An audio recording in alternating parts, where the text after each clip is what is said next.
this hour? I'm looking for an artist named Henri Redin.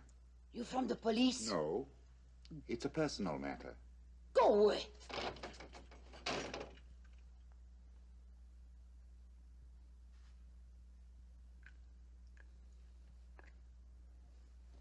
All right.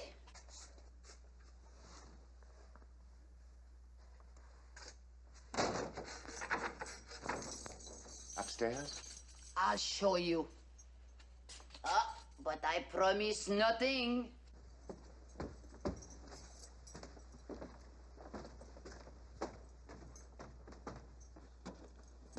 He's been locked in his room for a week. When I knock, he tells me to go away. He's painting a masterpiece. Oh, then he is working. Or drinking. Or taking drugs.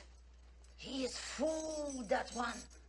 Oh, many painters have lived in this pension, but none like Rodin.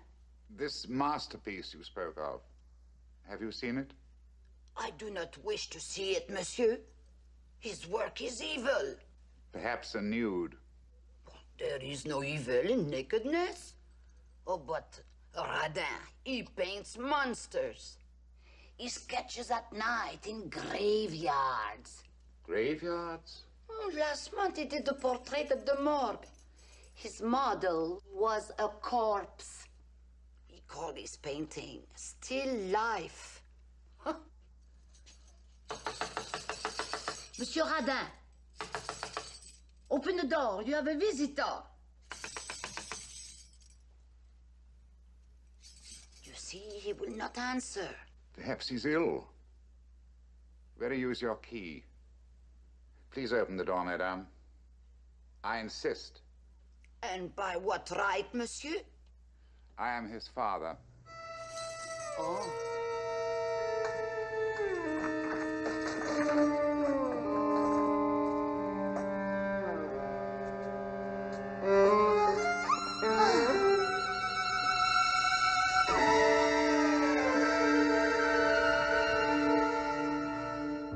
Why would he kill himself?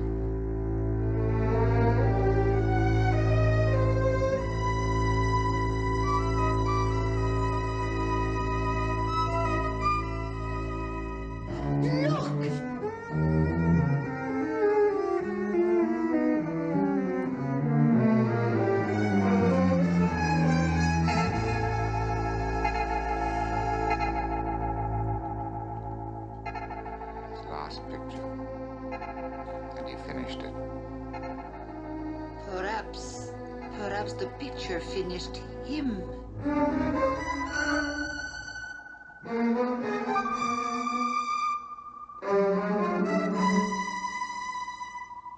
Yes, the painting did finish its morbid creator, but I can assure you that our story is not finished.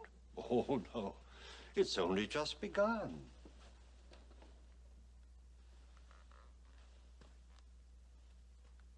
Blood.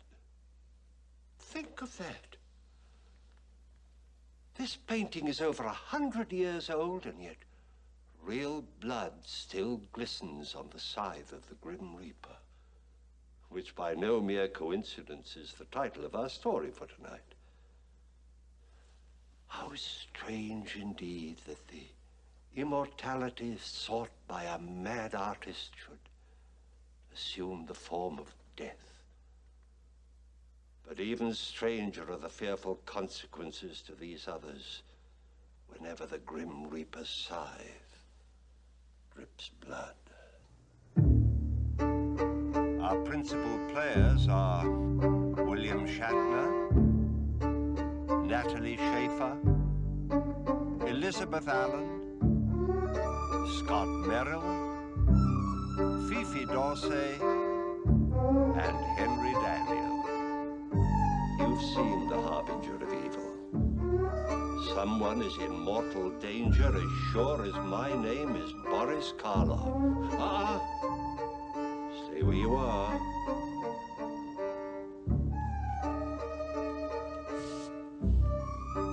I'll join you as you wait and watch.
my favorite nephew? Fine, just fine. Is everything all right? Oh, never better.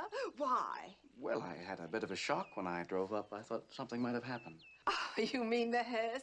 Isn't it divine? I just bought it. You bought it? Yes, and it was a great bargain, too. The salesman told me it's in perfect condition. The only person who ever drove it was a little old corpse from Pasadena. That's a joke, dear. Oh, well, maybe not really a joke. But I think it's good publicity. You mean you actually drive a hearse? Well, yes, especially when the photographers are here.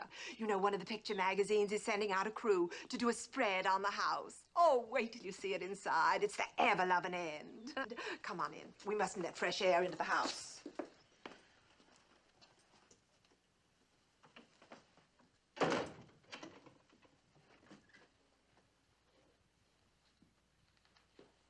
Well, what do you think? Who designed this place? Charles Adams? I cannot tell a lie. I did it with my little hatchet. I don't get it. Oh, Paul, dear.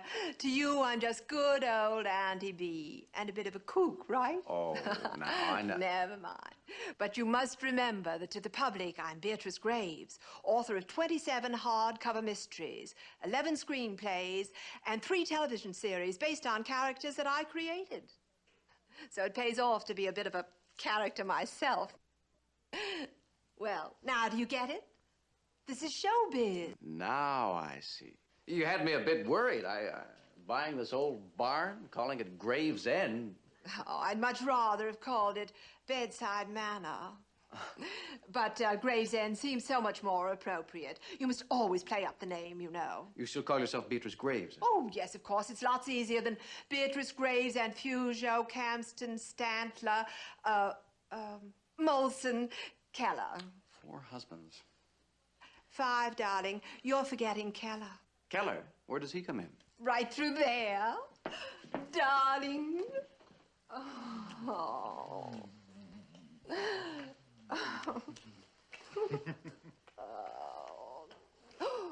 Oh, darling. Oh, no, really, not in front of company. Come on, I want you to meet my nephew, Paul Graves. And this is Gerald Keller, my newest husband. Good meeting you, Paul. Gerald Keller. Jerry. I thought so. Haven't I seen you on television? Very likely if you've been watching all the wrong shows. You don't have to worry, Paul. I'm giving it up. I played the charming, boyish murderer for the last time. Oh, that's a pity. Carolyn will be disappointed. Carolyn? Carolyn Thomas, my landlady's daughter. She's madly in love with Gerald. Oh, she is she? Well, why don't you bring her around so Gerald can meet her and I can scratch her eyes out? No, Aunt B, that's no way to talk about a 10-year-old child.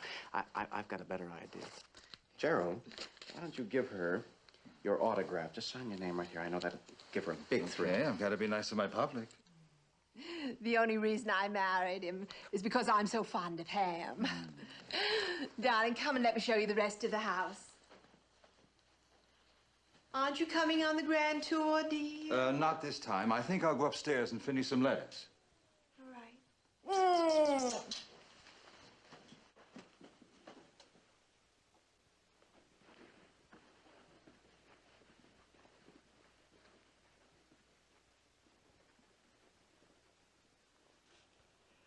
Well, what do you think of it? Very impressive, but very expensive to keep up. I decided that I could afford a few luxuries at my age. I wasn't talking about the house. Neither was I. Oh, Paul, I did so hope you'd understand. Oh, I do, Aunt B. I didn't come here because of Gerald. I wondered about that. You haven't seen me in over a year, not since I came back from Europe. What made you decide to visit me? Must be something important. It is, Aunt B, very important. Do you need money? No, I've never asked you for money, you know that. You still have that silly little accounting business, making out income tax returns for rich businessmen who can't even add or subtract. I get along. It's not my problems that brought me here, Aunt B. It's yours that worry me. Problems? But I haven't any problems. But you have, Aunt B. I must talk to you. Not now. Oh, excuse me. No, it's quite all right, Dorothy. I didn't mean to intrude. This is my nephew, Paul Graves. Dorothy Linden, my secretary. Mr. Graves? How do you do, Miss Linden? Dorothy does all my typing and most of my spelling as well. Well, I'm afraid I'm going to have to take on another job today. What's that? Cooking. Oh, don't tell me Emma quit. Why, she can't walk out on me like this. I'll go and talk to her. She left this noon, right after lunch. Without even having the decency to say goodbye to me?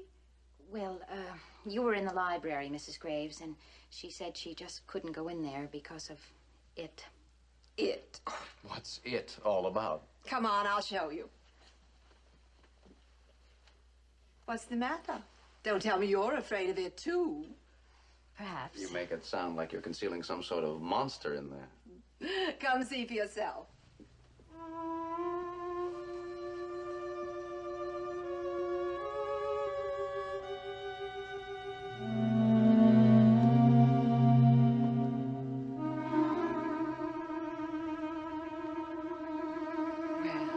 Well, what do you think of it? It's horrible. Were you expecting Whistler's mother? Please don't joke about it. But it is a joke. Now, let me tell you what this is. I know what it is. Henri Rodin's painting The Grim Reaper. And you must have read about it in the papers. Yes. That's why I came. Quite a story, wasn't it? I knew it'd pay off when I bought the picture. I hit the wire services all over the country. You've got to get rid of it. Get rid of it? With the picture magazine coming out to do a spread, why, they'll eat this up. Please, Canby, I'm telling you for your own good. Now you stick to being an accountant or a no accountant. I know what's good for me.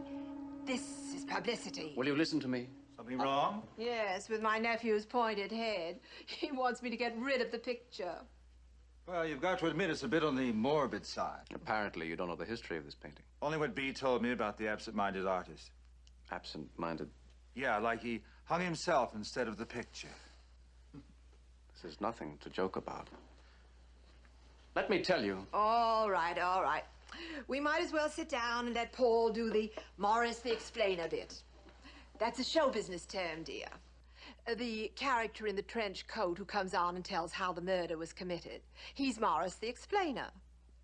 All right, Morris, the floor is yours. I'll make this as short as possible. According to the record, this picture was painted in 1848. Since that time, it's had 17 owners. 15 of them have met with a violent or mysterious death. You mean you paid a small fortune for a picture that has a jinx on it? Not a jinx, Gerald. A curse. Oh, that's fantastic. The story of this painting is a matter of factual record. The moment I heard that Aunt Bea had bought the painting, I remembered newspaper articles. I dug up its whole history in the research department of the library. And then you came out here to warn me like a good little boy. Is that it? Oh, Paul, don't you think I know all this? That old story about the curse has been running in the Sunday supplements for years. Then why did you buy it? Well, for precisely that reason. Think of the news angle. Mystery writer defies ancient curse. Then you don't believe the stories? Oh, I believe that people died, yes. But the former owners of this painting were military leaders and European nobility.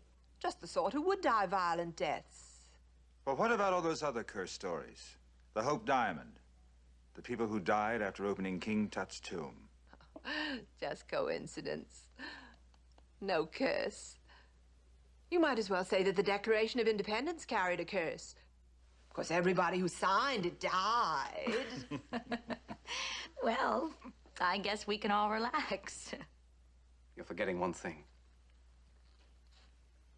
Aunt Bea, you say you know the history of this painting. Of course I do. Then how do you explain the stigmata? Stigmata? Isn't that a religious term? When holy men or sacred relics suddenly start to bleed? But this isn't a religious painting. No, it's not a religious painting. Unless the man who painted it worshipped death. Who knows what went on in Henri Rodin's twisted mind when he created this nightmare. But one thing we do know, 15 of the people who owned this painting met with a sudden, unexpected, violent death. And each was warned. Oh, how? You mean somebody told them? The painting told them.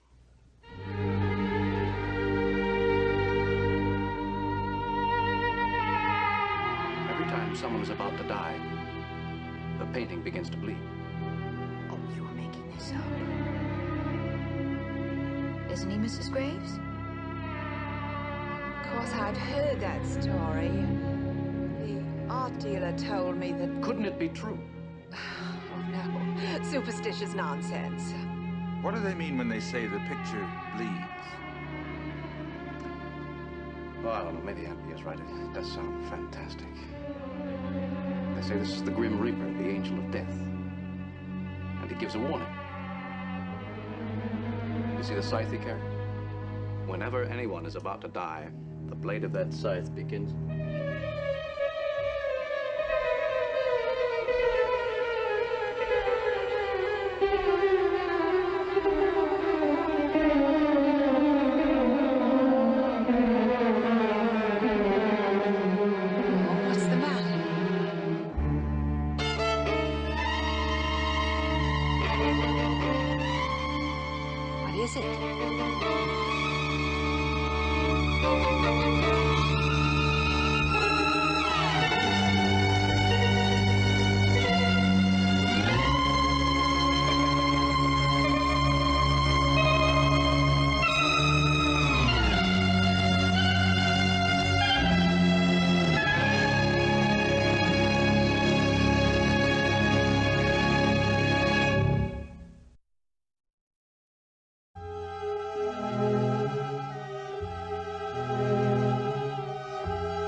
Told me I was a rich, spoiled American witch.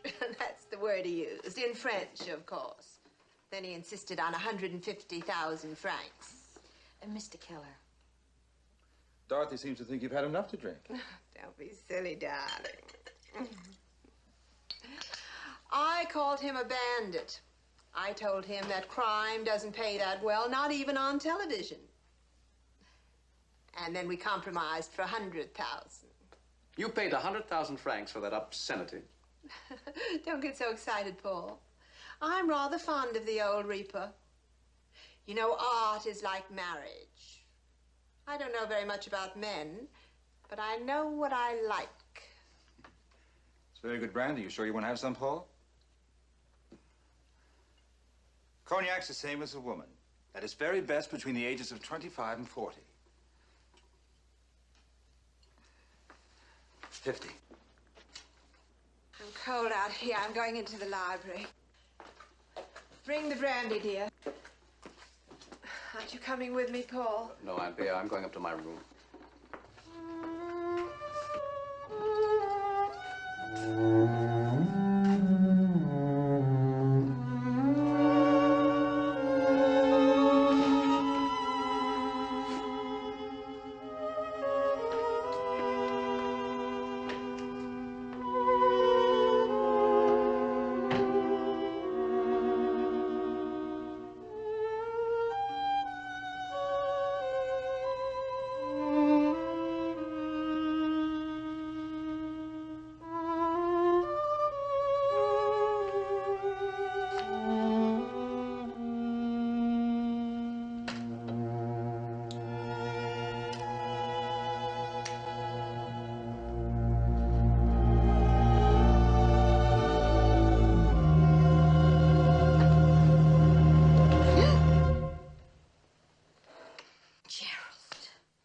That's little progress.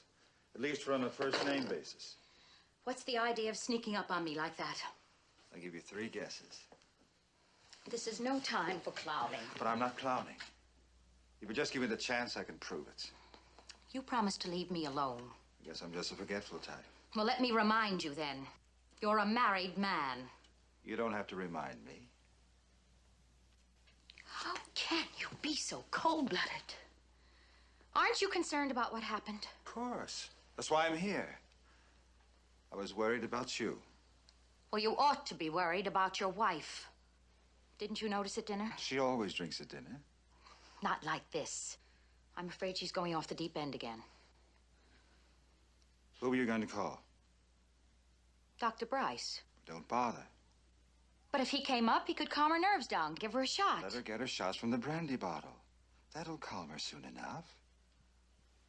Gerald, she's your wife. No, she isn't. She's married to the brandy bottle. She doesn't know how I feel about you.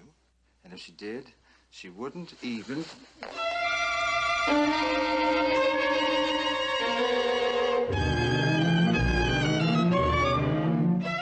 out of here. Get out!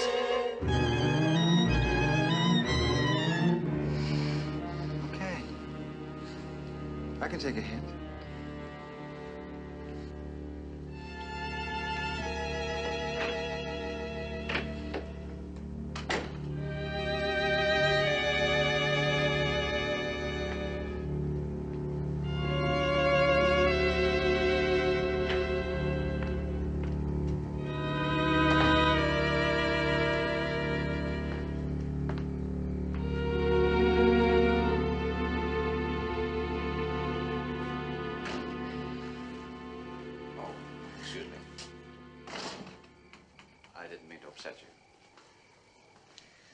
I just stepped out for some air. I know. I'm afraid we're all a bit tense tonight. My aunt seems very upset. Does she always indulge herself this much? Your aunt works very hard. Writing is a great strain on a nervous temperament. Actually, she's been much better lately, but tonight... Yes, I know. It's my fault. You did disturb her. I had to tell her the truth. The painting is dangerous. Why can't she believe me? I'm sure she does believe you. That's why she drank so much tonight. Drinking is no solution. We've got to do something about this. What do you suggest? We must get rid of the picture. We must destroy it before it destroys her. She means a great deal to you, doesn't she? And B is the only relative I have in the world. And I love her. That's why it's important to me. She must be protected. Then why don't you talk to her? Right now. Maybe she'll listen to you. She must listen. I think she's still in the library.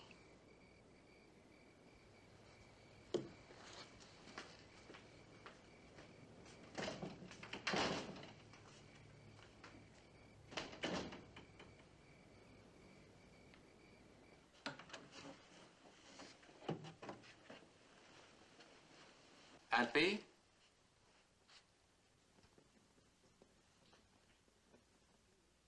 Aunt B?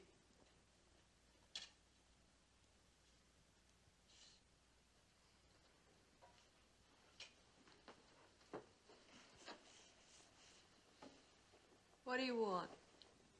You looking for a drink? Help yourself. No, thanks, Aunt B. I never touch it. Oh, yes, that's right. You don't drink. You don't do anything. What are you anyway, the world's oldest Eagle Scout? Please. I know. Aunt B, I know you're here to do your good deed for the day. Who sent you anyway, Gerald? Or the girl? Neither one. I should know better than that. They don't care what happens to me, just so long as it happens soon. What do you mean? Don't you think I know they want to get rid of me? Oh, Aunt B, you're... Go ahead and say it. I'm drunk. Maybe that's why I'm drinking. Because I know the truth. I can't speak for your husband, but I have talked to Dorothy, enough to know that she's really fond of you and very worried. Oh, Paul, you're a fool. Can't you see the girl's angle? You're supposed to talk to me about my drinking. Maybe even persuade me to go into a sanatorium for a nice, long rest cure. Perhaps it would help. I know one thing it'd do. It'd leave the two of them here, alone together. Now do you understand? If you believe that, why do you allow the situation to go on? Because I'm a fool, too. I love my husband. Funny, isn't it? Rich old dame, worthless young... Great plot for a murder mystery, And B, the stigmata, we've been warned. Something could happen. Go ahead and say it. Say what? The line. It's in all the mysteries. You've got to believe me. That's it. That's the line. You've got to believe me. That's what our hero always says to the police just before the murder. Nobody ever believes him. And then, all of a sudden, before you know it...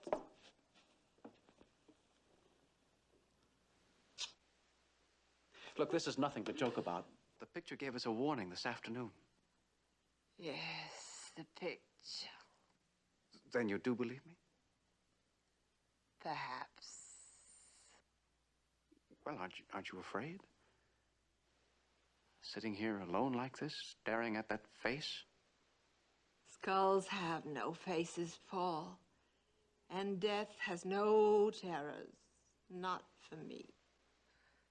Death is just a business partner. A business partner? Of course, that's what he is. I made a fortune working with death. He's in all my stories. Oh, he can't scare me. Abby, listen to me for the last time. You've got to get rid of that picture. We'll talk about it tomorrow. Now go on upstairs to bed. What about you? I'll be up in just a little while. Well, what are you waiting for? Go to bed. I don't like the idea of you being here all alone. I'm not alone. I've got all the company I need. Here's to you, old buddy. Abby, I don't want to make a Oh, mess. leave me alone.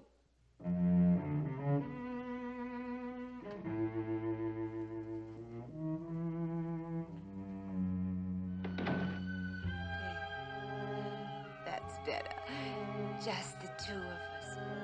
Nice and cozy. Well, here's to crime.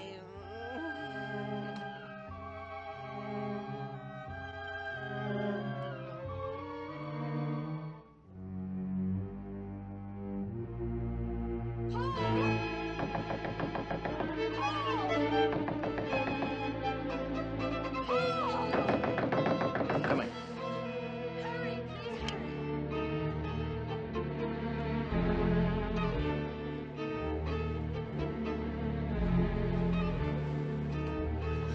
I couldn't sleep.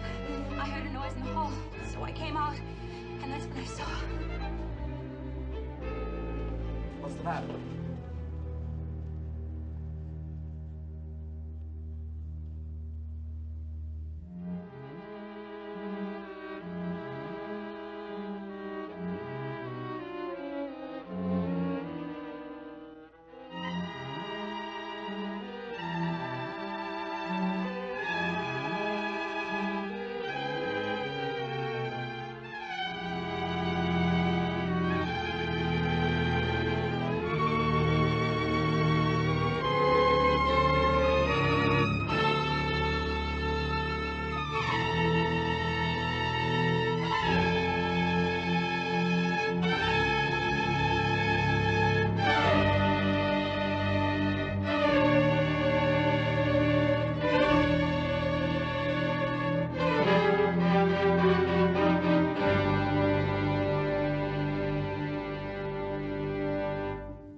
Sorry to have put you through this, folks.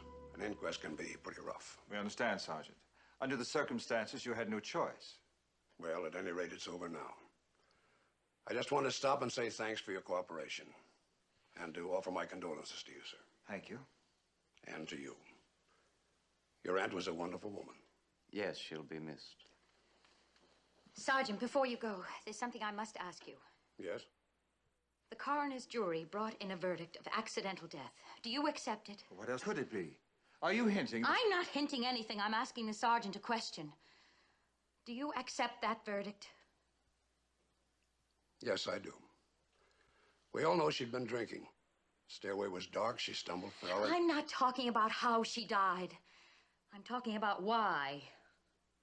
What do you mean, why? Sergeant, the picture warned us something was going to happen. Please, you're only upsetting yourself. The sergeant knows all about the picture. Believe me, miss, we did everything we could. The lab man went over the picture with X-ray and microphotography. There wasn't a trace of blood. But we saw it. Paul, tell him. I already have. I'm afraid he doesn't believe me any more than Aunt Bee did. But it's true, Dorothy's right. There is a curse on the picture. That's why my aunt died. If there was only some way I could prove it to you. Believe me, if you find out anything at all, I'll be glad to listen. Meanwhile, the verdict stands. I'm sorry, miss. May I show you out, Sergeant? Paul, I'm frightened. There's nothing to be afraid of. It's all over now. Is it? Maybe it's just begun. You're imagining things. The picture is real, and the blood was real. And Gerald is real. Gerald? Oh, you didn't know about him, did you? The way he was always after me. Oh, Paul, he only married your aunt for her money. Dorothy, that's a very harsh accusation. You have no proof. Your aunt is dead. That's proof enough for me. You told her to get rid of the picture. Oh, you were wrong. She should have gotten rid of Gerald. You don't know what you're saying. Oh, yes, I do. I tell you, it isn't safe to stay in the same house with that man. Now, you can do what you like, but I'm leaving. Leaving? What's this all about, my dear? You can't leave now. We have a visitor. Sir? I don't understand. Who is this man? Mr. Phillips is my late wife's attorney. He's here to read the will. A necessary formality. Now, if you'll be seated, we can proceed. You may use the desk if you like. Thank you.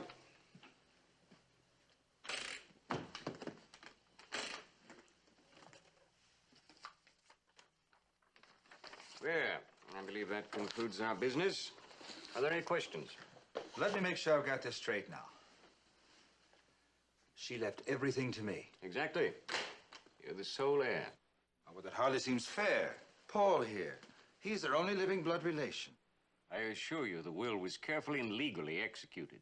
As I told you, she made it out the week after you returned from your honeymoon. She loved you very deeply, Mr. Keller. Yes, I know. Shall I see you out? If you wish. Interesting painting you have here. Yes. I couldn't help but notice how the eyes seem to move. Eyes? But there are no eyes in the picture. That's odd. I could have sworn all the time I was reading the will that the figure in the painting was watching me. Yes.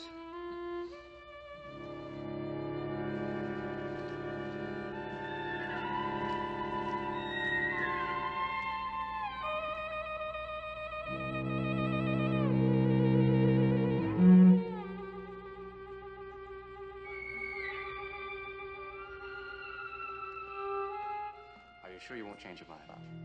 Quite sure. I wish you weren't going. I wish you were.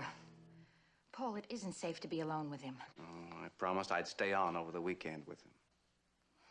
Well, be very careful.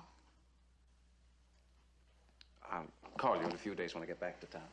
Here, I'll take these out to the car for you.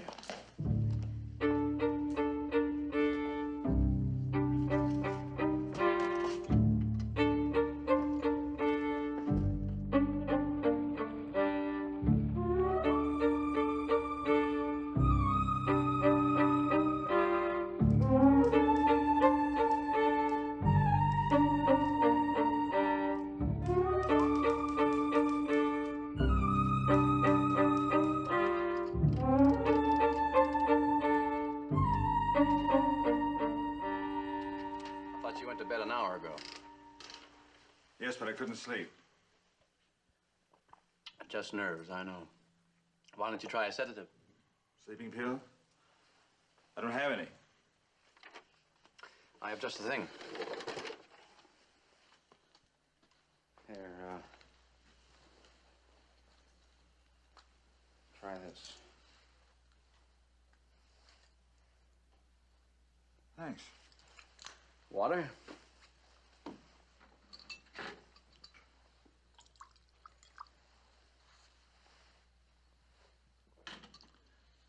Do you know I haven't closed my eyes since B died?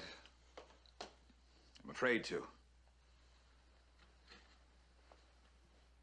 I'm afraid if I do, I'll see this. Forget it, it's just a picture. How can I? The warning, the curse. B was right, superstitious nonsense. But you said so yourself. It's evil. There was blood on the scythe. Not on the scythe, Gerald, on my finger. I never touched the painting.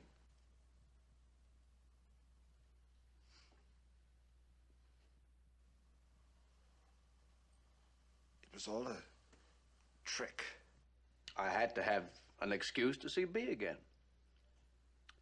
Dear Aunt B, so rich and so selfish. Only one way of getting any money out of her. By inheritance. But I inherited the estate. So you did. But it won't do you any good, I'm afraid. Once you're dead, I'm the only remaining relative.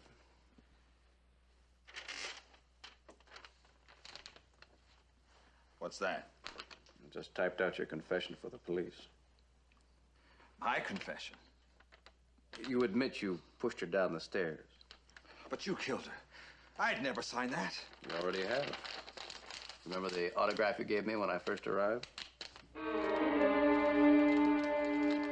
never get away with this. I'll deny everything. You won't be able to, Gerald. Because it's more than just a confession. It's a suicide note. Suicide? Exactly. How do you feel?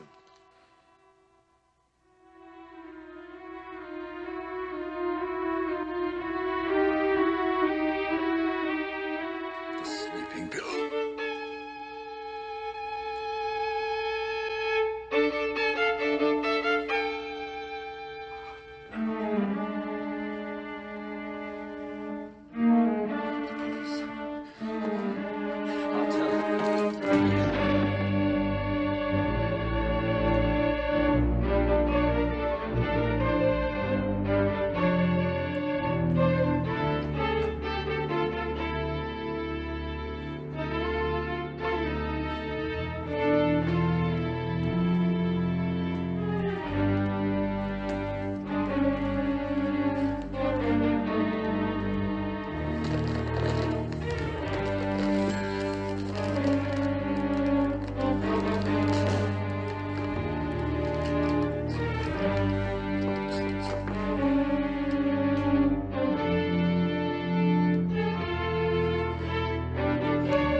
Operator, give me the police.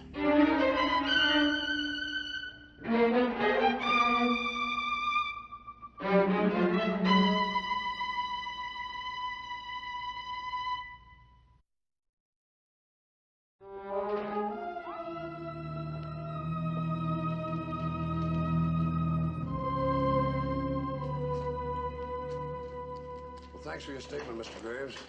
That's all right. I guess there's nothing more to be said. At least now we know the truth. Yes, now we know. You plan on staying on here in case I want to get in touch with you later? Actually, I'd planned to go back to my apartment in town. You can reach me there. I can't say that I blame you. Mr. Graves. Yes? About that picture. What about it?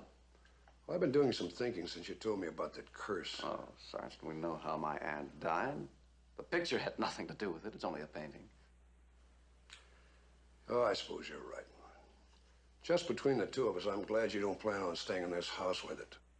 Alone. Well, good night.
driving down the coast highway when I heard the report.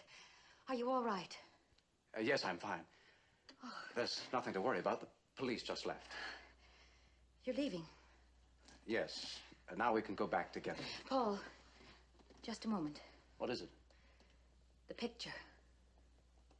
You can forget about it. But that's just it. I can't forget about it. From the moment I heard about Gerald, I knew what had to be done. There's nothing has to be done. I've taken care of it all. You've destroyed it?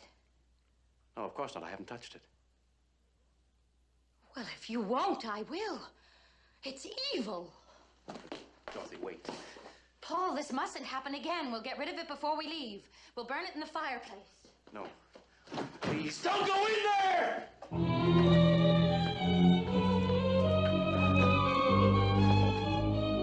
There's nothing to fear. There's no curse. Your aunt is dead, Gerald is dead, and you may die! I made it up to frighten them! It's just a picture, that's all. An old picture. It doesn't really bleed. You made it up? Yes, there's no curse.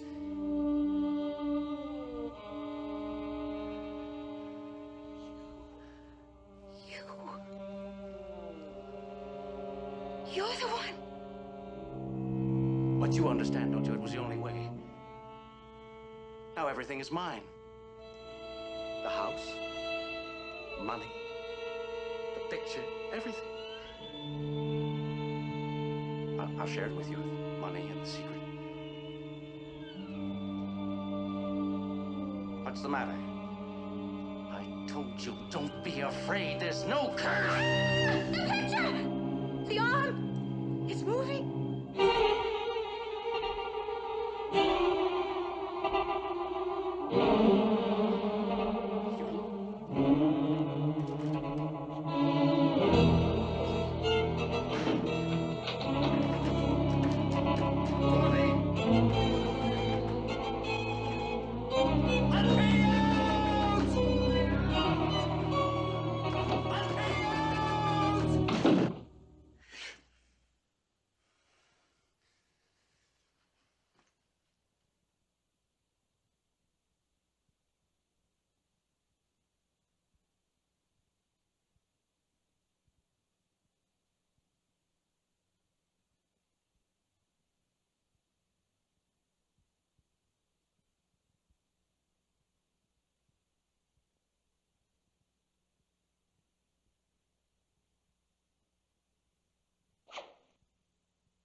Thank heavens you came back. I saw your car. I thought we'd better investigate.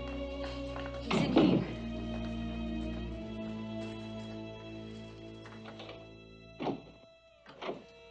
Excuse me, miss.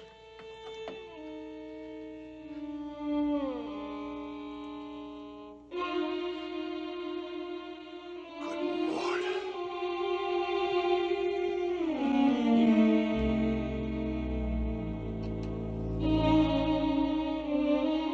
His throat. Look at his throat.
Thank you.